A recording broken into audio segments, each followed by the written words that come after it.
Jumpa lagi dalam video mengenai assessment center ya. Jadi dalam video kali ini kita akan bicara mengenai contoh real satu set entry exercise. Ya, saya akan tunjukkan. Sekali lagi, kalau Anda mau mendownload instrumennya lebih lengkap, Anda bisa cek ke assessment center di www.pakarkinerja.com. Jadi ini saya akan memberikan contoh real satu set entry ya. Jadi yang pertama, mari coba kita buka filenya ini Mas, Word ya. Jadi ini nanti Anda bisa download juga ya, bisa Anda download juga dalam bentuk PDF. Jadi ini adalah instrumennya Mas, seperti ini ya. Jadi Anda pesertanya seolah-olah diminta sebagai seorang Hirman Pradana, sebagai seorang manajer ya. Ini instrumennya ini memang asumsinya adalah untuk level managers Mas ya. Jadi dia bekerja sebagai seorang manajer dan seterusnya ya. Dia seolah-olah ditugaskan studi banding ya ke Singapura, dan kemudian ketika pulang dia mendapatkan banyak email dalam inbox-nya. Jadi pada tanggal 1 September, Hirman Pradana ditugaskan untuk melakukan studi banding di Singapura selama 2 minggu. Ketika Anda atau Hirman Pradana pulang, ya seolah-olah Anda adalah Hirman Pradana Mas ya. Kandidatnya seolah-olah bernama Hirman. Dia mendapatkan sejumlah email dalam inbox. Nah, terlampir adalah email-email yang harus Anda tanggapi dan struktur organisasi perusahaan. Ya. Kita kasih informasi mengenai struktur juga, supaya pesertanya atau kandidatnya memahami bagaimana situasi organisasinya. Nah, kemudian di sini kita ngasih tahu kepada Pak Hirman ini, pesertanya, supaya tugasnya ada 3, memberikan prioritas terhadap semua email, low, medium, atau high, merespon semua email yang masuk, ya dia harus reply, dan menuliskan satu laporan tertulis. Tema dari laporan ini dicantumkan dalam salah satu email yang ada. Ya. Jadi seperti ini Mas, pengantar pertamanya. Nah, yang berikutnya ya ini Mas, emailnya masuk semua kepada Hirman. Kadang-kadang dari sekretarisnya mengenai agenda kerja, ya ada isinya. Ini isinya seperti real gitu Mas ya. Anda diminta untuk presentasi, diminta memberikan materi. Ya. Kemudian kadang-kadang juga ada dari anak buahnya Andi ini section head Human Resource Information System, perihalnya project implementasi HRIS. Dia ngasih masukan ada banyak problem ya ketika implementasi HRIS ya tidak cocok. Ini sering ini masalah kayak gini tipikal muncul di perusahaan-perusahaan ketika implementasi tidak kompatibel. Ini email nomor 2 misalnya. Kemudian email nomor 3 misalnya dari anak buahnya Angela, ya, Kintanwangi, Section Head Compensation Benefit, hasil salary survey. Ternyata setelah dilakukan salary survey, hasilnya mengejutkan ya. Secara rata-rata tingkat gaji yang kita berikan pada karyawan kita ternyata lebih rendah 20% dibanding tingkat gaji yang diberikan oleh para pesaing atau organisasi lain yang bergerak di bidang yang sama. Saya menunggu respon dari Bapak untuk menindaklanjuti temuan ini. Ini juga kasus yang mirip yang kadang-kadang terjadi. Kemudian email nomor 4, sosialisasi implementasi HRIS. Ya. Isinya mengenai sosialisasi. Jadi intinya Pak Hirman Pradana ini mendapatkan email ya Mas ya, banyak. Di sini kita ngasih 20 email ya. Sampai 20 nanti bisa Anda cek ya, sampai 20 email nih ya.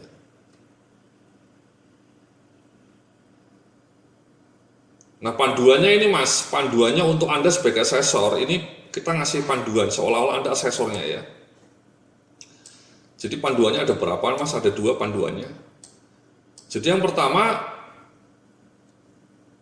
kita ngasih tahu bahwa InBasket ini kita gunakan untuk menilai planning, organizing, problem solving, dan communication and return.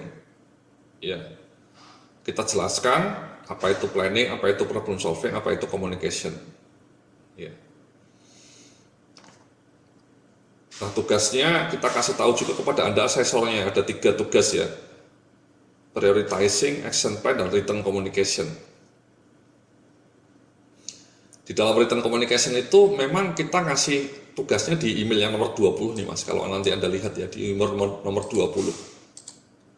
Jadi mari coba kita lihat di email nomor 20. Ini email nomor 20. Ini emang sebenarnya isinya adalah si Pak Hirmannya ini diminta membuat laporan tertulis Mas. Dari hasil pemantauan di lapangan kami melihat adanya sejumlah masalah berkaitan dengan proyek implementasi HRIS yang kini tengah berlangsung. Untuk menghindari munculnya problem sejenis di masa-masa mendatang, kami minta Bapak untuk membuat laporan tertulis yang isinya membahas 2 hal utama, masalah-masalah apa yang muncul dalam kaitannya dengan proyek HRIS, dan langkah-langkah apa yang mestinya terlebih dahulu dilakukan agar masalah tersebut tidak muncul.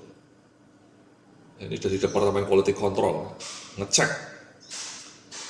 Selanjutnya laporan tertulis Bapak tersebut akan kami gunakan sebagai bahan masukan bagi bagian-bagian lain jika kelak mereka melakukan proyek sejenis. Demikian permintaan dari kami, atas bantuan dan kerjasamanya kami ucapkan terima kasih. Ya, jadi ini di sini pesertanya suruh nulis nih Mas, suruh nulis masalah HRIS.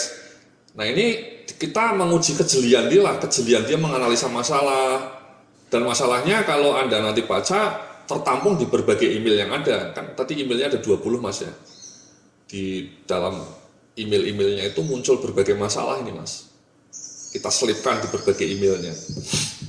Nah si Hirman Pradana ya seolah-olah pesertanya ini harus melacak berbagai email itu untuk mengidentifikasi apa masalahnya. Kita di situ menguji kemampuan dia menganalisa masalah, kemudian kemampuan dia menuliskan masalah itu. Jadi membuat laporan tertulis ini kan written communication skills juga Mas.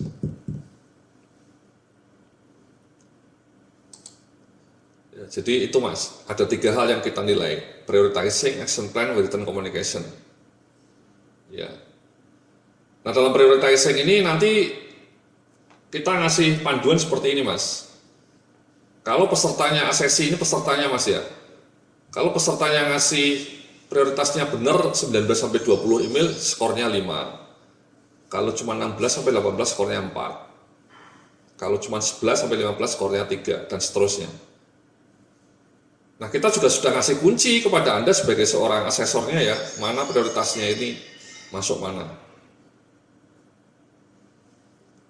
Ya. Jadi ini juga panduan juga ketika Anda melacak kompetensi planning, apakah asesi telah membuat perencanaan yang sistematis, kemudian problem solving, apakah asesi telah mampu mengidentifikasi fakta. Kita kasih panduannya untuk Anda sebagai asesor. Untuk written misalnya, apakah asesinya mampu menuliskan laporannya secara jelas dan dalam bahasa yang mudah dipahami. Apakah asesi mampu menyampaikan pendapatnya secara sistematis dan didukung dengan informasi yang relevan? Dan apakah asesinya mampu menuliskan laporannya dengan rapi dan tata letak yang menarik? Intinya ini adalah panduan Mas, panduan untuk asesornya. Ya, jadi kalau Anda bikin assessment center, ya bikin seperti ini Mas, panduan untuk asesor. Ini panduan yang global, panduan yang lebih teknisnya ini Mas. Ya, ini panduan teknisnya. Jadi misalnya kita ngasih panduan, kira-kira effective actionnya seperti apa? Ini kuncinya Mas, kunci jawabannya. Kuncinya. Jadi effective actionnya ya kalau bisa seperti ini. Ya. Emailnya berkaitan dengan apa? Kompetensinya apa? Prioritasnya high. Email nomor 1 ini prioritasnya high. Benar nggak ini nanti asesinya, pesertanya ngasih bahwa ini prioritasnya high? Kenapa high? Karena 3-tiganya presentasi harus disiapkan dan 3-tiganya memiliki prioritas yang tinggi karena waktunya sudah dekat. Email kedua, effective actionnya seperti ini. Nah, kira-kira nanti asesinya ketika mereply emailnya mengandung kata-kata ini enggak? Ya, mengandung kata-kata ini enggak reply-nya? Mungkin tidak sama persis, tapi intinya ketika dia merespon, dia harus setidaknya mencakup elemen-elemen ini. Ya. Karena ini kan masalahnya ada masalah compatibility ya, tidak cocok. Andi Kurnianya ini ngasih laporan problemnya SRAS-nya tidak cocok. Nah dia replay si Pak Hermannya ini, pesertanya harus replaynya harus mendiskusikan masalah ini. Ya. Prioritasnya high juga, ya, dan seterusnya itu mas. Jadi setiap email ini kita kasih panduan mengenai effective action-nya apa, kompetensinya dinilai apa, prioritasnya apa. Ya, ini prioritasnya moderat. Ya, ini effective action-nya. Nah, ini semua kita butuhkan supaya kita ketika menilai bisa punya panduan. Nah, penilaiannya seperti ini mas, ratingnya. Nah, ini dia. Ya, ratingnya seperti ini. Anda bisa lihat. Jadi tadi prioritasnya mas ya kan, prioritasnya kalau dia menjawab lebih dari 19, bagus ya, kita kasih nilainya 5 di sini. Ya. Nah kemudian perencanaannya sistematis nggak? Caranya menilai ya kita lihat semua respon dari dia. Jadi respon dari dia untuk semua email ini, ya kita baca ulang. Sekali lagi responnya dalam bentuk replay ya. Kalau pesertanya pakai tertulis ya dia nulis di kertas. Kalau pakai laptop ya dia seolah-olah mereplay emailnya. Ya, tapi kalau pakai kertas dia harus mereplay di kertas. Replaynya mesti memuat kata-kata ini untuk email yang nomor ini mas ya. Jadi nanti dari semua replay peserta itu kita baca, kita lacak, kita telaah. Sekali lagi ketika menelaah kita sudah punya panduannya ya, effective actionnya seperti ini, prioritasnya moderat dan seterusnya high atau low. Ya, kita bandingkan replay dia dengan panduan ini kira-kira cocok nggak? Kalau cocok ya bagus berarti. Kalau tidak cocok ya berarti dia kurang bagus. Ya, sama berikutnya misalnya ini. Ini ya, effective actionnya harus seperti ini. Sekali lagi Anda bisa mendownload ini mas ya, file ini bisa Anda download. Cocok nggak dengan effective action ini? Ini istilahnya kunci nih mas, kunci jawabannya ya, clue-nya. Kalau cocok ya berarti oke, bagus nilainya, problem solvingnya oke. Ya.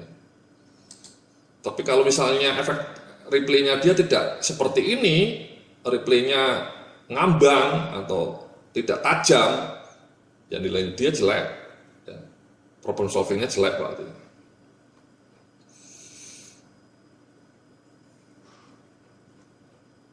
Ya ini contoh email lain lagi nih. Ini kita kasih effective action juga. Ya. Prioritasnya low. Jadi intinya setiap email kita kasih panduan seperti ini sehingga ketika Anda menilai sebagai seorang atasan atau sebagai seorang asesor bisa melihat nilainya berapa. Ya.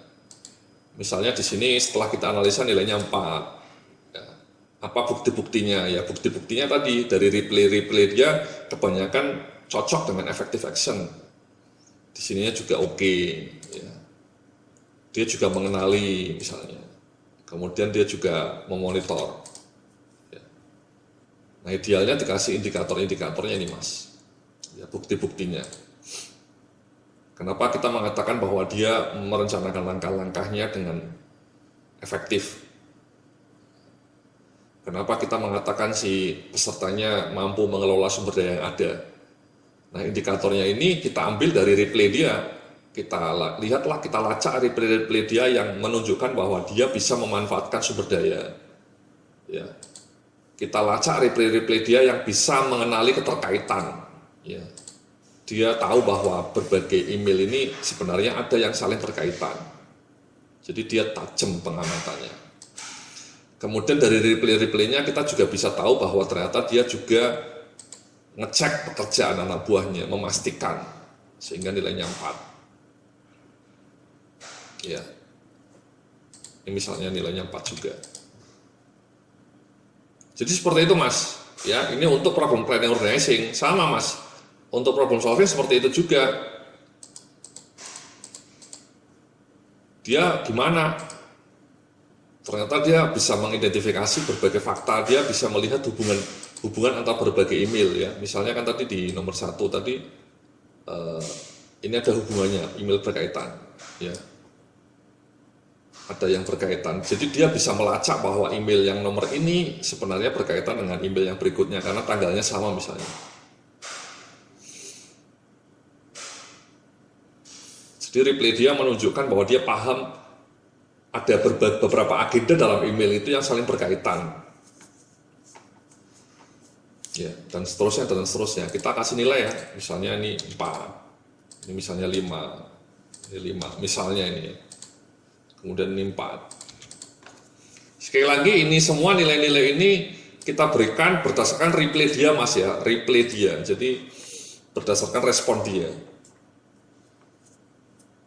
Nah, respon yang bagus seperti apa? Ya ini Mas, sekali lagi kita sudah ngasih kuncinya. Kalau responnya mirip seperti ini ya kita kasih 5 ya. Responnya kebanyakan positif semua ya kita kasih 5. Tapi kalau responnya ngawur, kebanyakan ngawur, tidak melihat tanggal, tidak melihat keterkaitan email satu dengan email lainnya, ya nilai dia bisa 2 atau bahkan 1.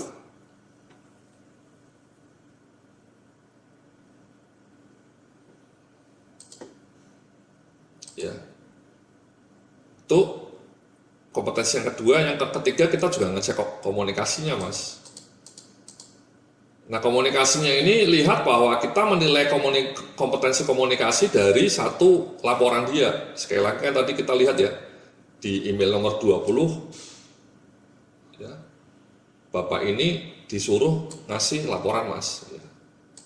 Disuruh menuliskan laporan masalah-masalah apa yang muncul, langkah-langkah apa yang semestinya dilakukan.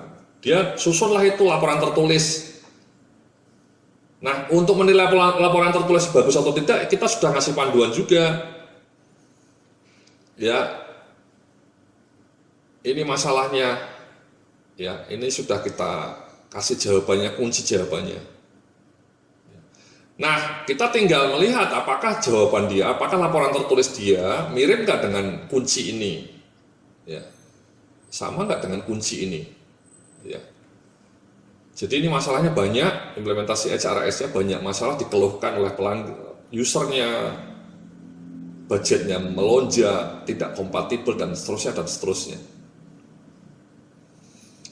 Masalahnya banyak. Nah, bisa nggak ini pesertanya mengadres masalahnya sama nggak dengan kunci kita, dan kemudian solusi dia masuk akal nggak, solusi dia reasonable nggak ya. Di sini kita sudah kasih jawaban masalah-masalahnya apa saja ya, sudah kita beberkan di sini. Anda sebagai asesor tinggal melihat apakah masalah-masalah yang dituliskan dalam laporan tertulis itu sama nggak dengan masalah ini.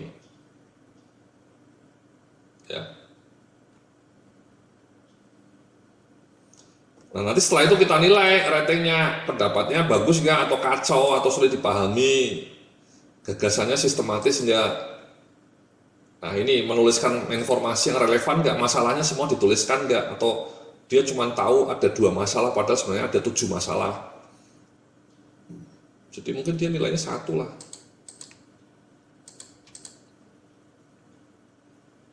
Argumennya bagus nggak setelah dia membedah masalah itu. Ya. Misalnya dia jawabannya terlalu pendek, tidak ada argumennya, kita kasih nilai 2 dan seterusnya. Kemudian banyak yang salah, kita kasih 2 juga. Nulisnya tidak jelas, kasih 2. Gagasannya melompat-lompat, kita kasih 1 misalnya. Dan ini indikatornya nanti ya kita lihat Mas ya, indikatornya ini kita susun berdasarkan laporan tertulis dia ya, replay dia. Ya.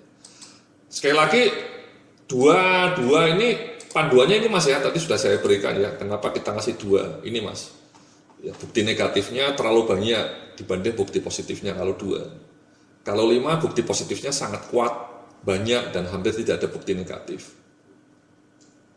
Kalau 3 seimbang, bukti positif dan negatifnya seimbang. Nah bukti-buktinya itu ya tergantung ini ya, ketekunan kita mengamati respon dia, ketekunan kita melihat bukti-bukti perilaku dia gitu ya Mas ya.